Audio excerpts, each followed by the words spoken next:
Hello, আসসালামু আলাইকুম।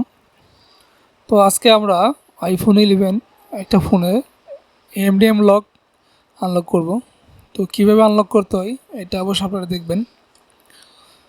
তো আমাদের ফোনটা এমডিএম লকের জন্য সেট আপ করা যাইতেছে না। তো আমরা এফআরপি ফাইল প্রিমো যে ভার্সনটা টুলটা রান করে নেব। ইয়েস দিলাম। রান করে নেওয়ার পরে এখানে আমাদের ফোনের সম্পূর্ণ ইনফরমেশন দেখাবে। তো মডেল নেম, আইমি number, serial number, ISO version, হ্যাঁ, সব কিছু টোটালে দেখাবে। তো এখানে দেখেন সব কিছু দেখানো আছে।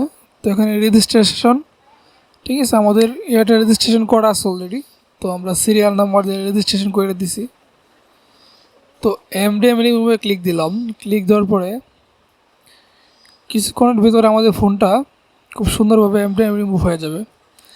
আর এটা কিন্তু ফ্রি না, এটা অবশ্য পেড। আর এটা এসএন অ্যাক্টিভ করে কাজ করতে হয়, কোনো জেল ব্রেকের প্রয়োজন নাই।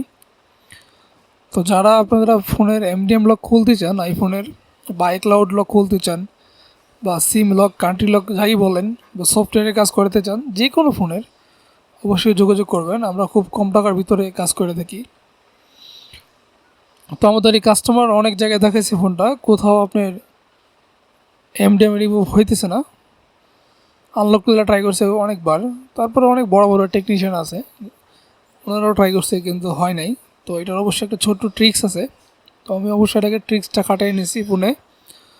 তো আমাদের ফোনটা কিছুক্ষণের ভিতরে খুব সুন্দরভাবে এমডিএম রিমুভ হয়ে যাবে। এই যে দেখেন, আমাদের ফোনটা সাকসেসফুলি এমডিএম রিমুভ হয়ে গেছে, ঠিক আছে।